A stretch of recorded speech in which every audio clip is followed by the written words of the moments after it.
Hi guys, welcome back. It is, what time is it?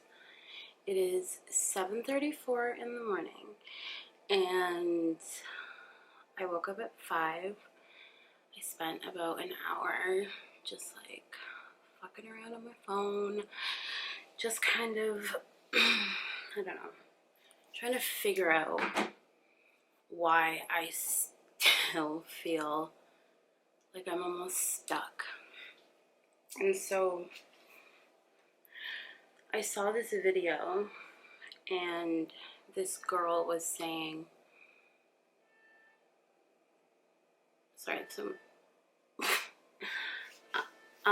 this girl was saying that when you know deep down in your heart what you want and who you want to be with, and you have connected to that person on a deeper level than you've connected with anyone. And like, I'm talking deep shit. Like, no matter how much time passes, no matter what happened, you always are still yearning for this person. And you want to be better, not only for the connection you had, but you want to be a better person for yourself, for them. And you really want to learn really deeply what our whole life purpose is about. But the thing that I am working on is understanding how little I focus on me. Like, the big question of this whole experience is the feeling that that person gave me of feeling my ultimate wholeness with who I am. I need to figure that out for myself. Whether we're together or not, I need to have that in me, and I don't know how to do that. And like, I'm really trying to like figure it out and all this stuff. And it's so challenging because when you've been with someone that you know that you will love forever and you want that person more than anything, but it's just not happening, I think it's because we get so fixated on what we don't have that it just becomes something we think about all the time. You wake up, you think of them. You go to sleep, you think of them. Throughout the day, you think of them. You think of all these scenarios and like dreaming of this life you want with them, that you become so fixated on that you sort of detach from yourself. Like, you just sort of put your growth on hold because you want that so bad.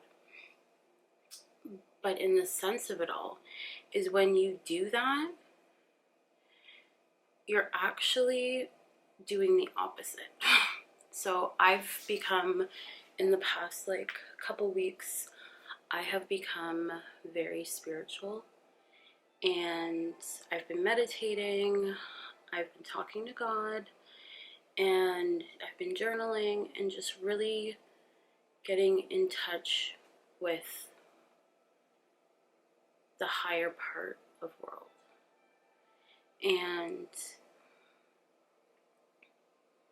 every time I find myself going too far into what I want, I feel like I get forced into that being pushed further away, and then I'm left to really sit and resonate with what it is that I actually need to work on. Because I don't know if this is going to make any sense, but when you know in your heart, mind, body, and soul that you have a connection with someone, and you know the love that you shared with that person, you know the feelings that were shared between you two, you know how amazing it is. It's already what it is. Like, when you two come together, it's just perfection. It is.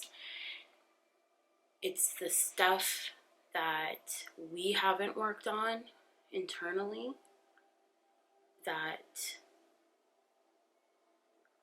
we kind of avoid when we come in together, because we feel that connection, the love, and everything, that we put ourselves aside because this feels so good, that we forget that focusing on who we are, our mind and everything, and letting go of the past, letting go of people that have hurt us, and truly deeply forgiving and being the most best humans we can be.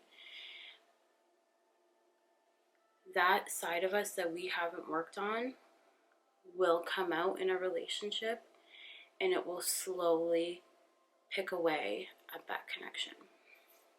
So if you find that you have separated from your person, or you're just so lost and you don't understand where you're going in life,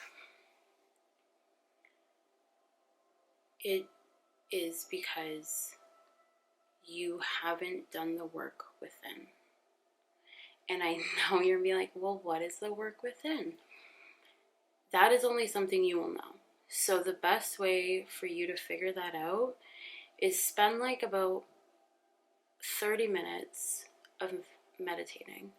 And it could be whatever you want. Like, go for a walk, do whatever. But I think it's better if you're just like listening to music that will get you into a meditative state that has no words, no nothing. Because when you listen to words, it brings up feelings from another place and then it confuses you.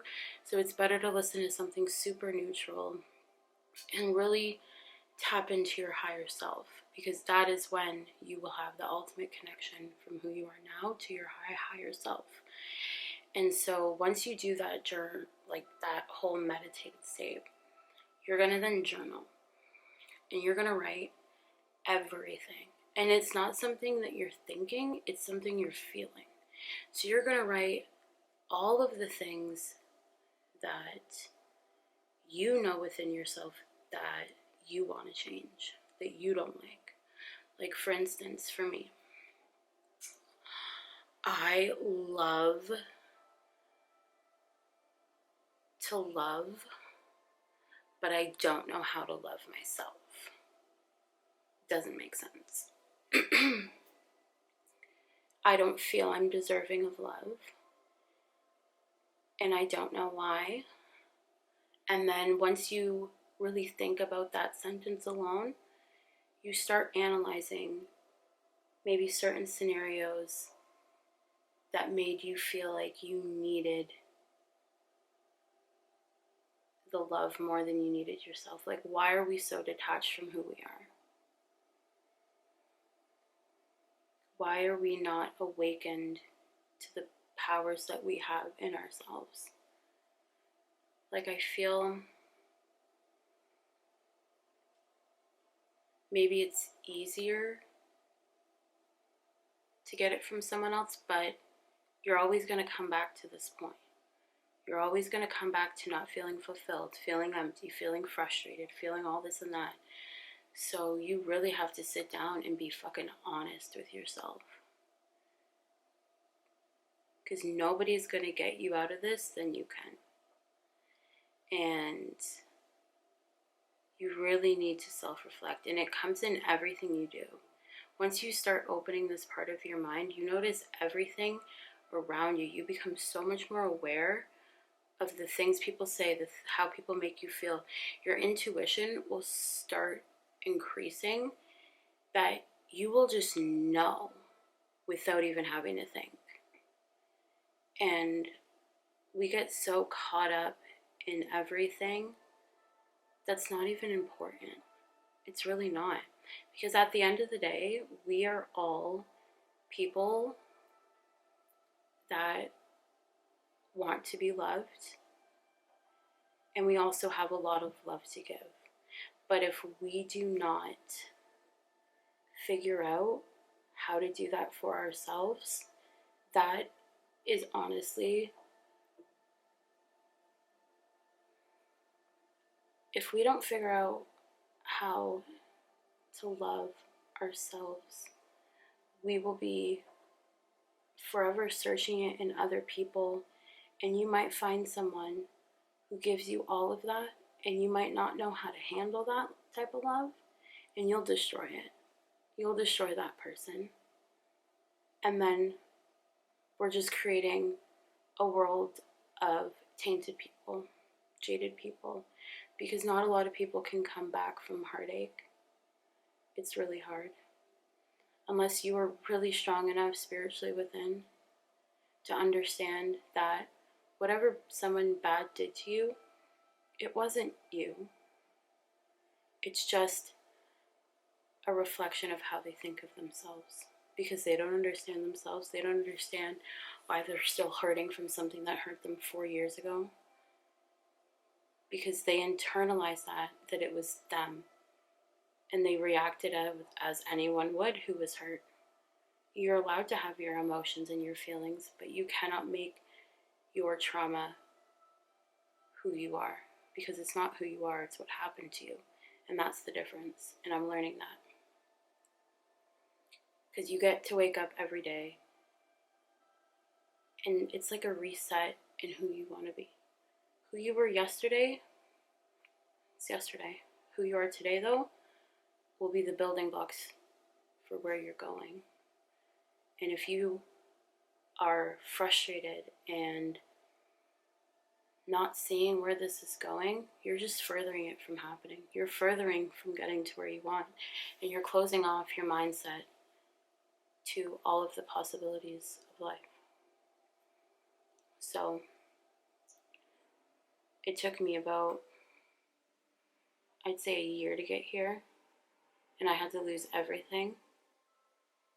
I had to move away from my family. I lost a lot of friends. I think I can count, I have maybe like 2 friends that I consider my good friends. That's it.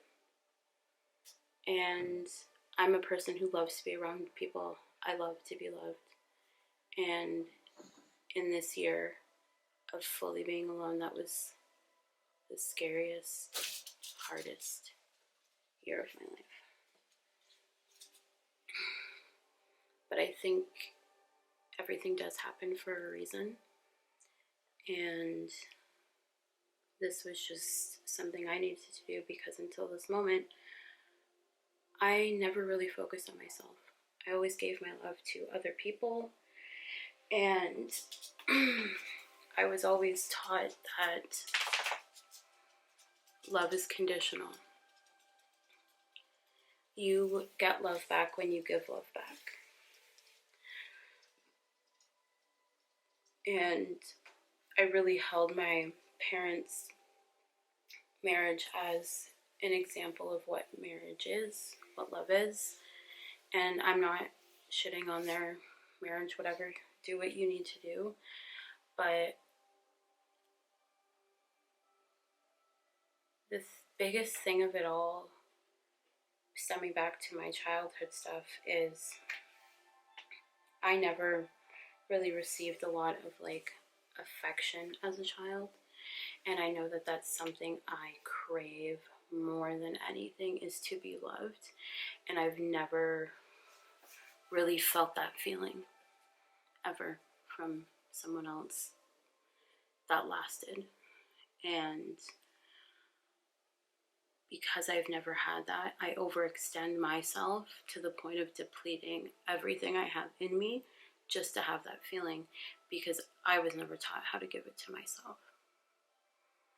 And I'm 28 years old, and I don't know how to fucking love myself. I'm kind of fucked.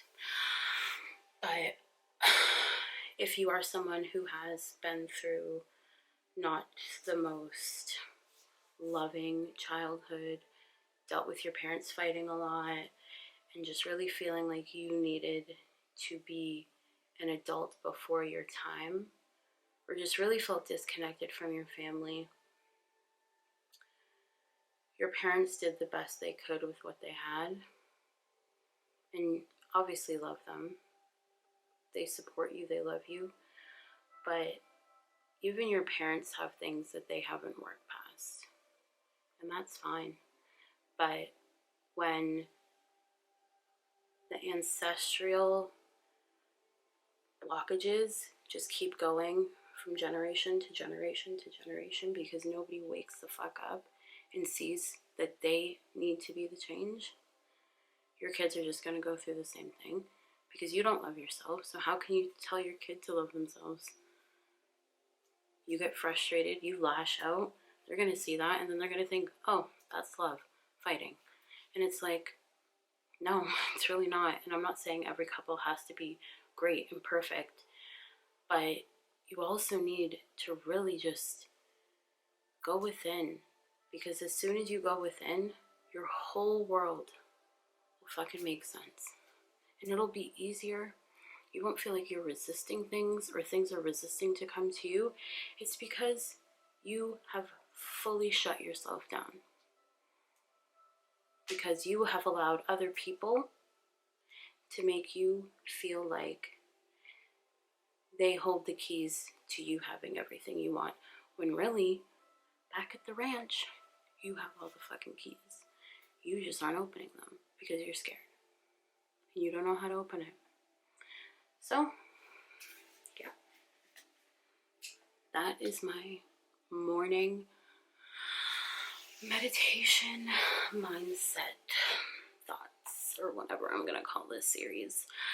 But I don't know, I've been like, over the past 2 weeks, I've been just in my head about my YouTube channel and what am I gonna do with it? Like, there's been so many phases of my life, and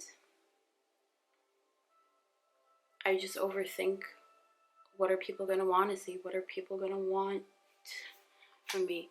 And it's like I'm so worried about what everyone wants from me to make everyone else happy, that in turn I'm not even doing stuff that makes me happy. I'm doing it for other people. And as much as I love you guys all, I really do, you guys really have been there for me through some really dark times. And I read your comments all the time when I'm feeling sad. So it's not that, but it's like there needs to be a balance between I'm doing what I love and you guys love it too. Because that's just going to create a further abundance of where I want my channel to go. And it could be anything. It could be me just sitting on my kitchen floor like I am right now. I'm sitting on a step stool, but you know, Trisha Paytas. Just kidding. It could be anything I want it to be. And I need to stop limiting myself, because life is way too short. And I know then I have so much love to give. I am a happy person who just went through a lot of shit and was never taught how to deal with it. So, yeah.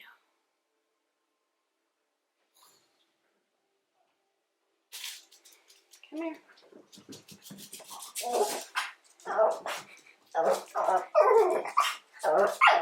Come here. It's okay. It's okay. It's okay. You're okay, baby. So yeah, those are my thoughts for today. I need to get dressed because I need to go to work and study. So yeah, meditate, journal, just be really kind to yourself, because at the end of the day, like I always say, you are all you have. And if you know the life you want, if you know who you want to be with, if you know the job you want, you know all of the things you want, you're the key to making it happen. That's all I'll say. I hope you guys liked the first episode of the series, and I hope to have this posted before noon today. Okay, I love you guys.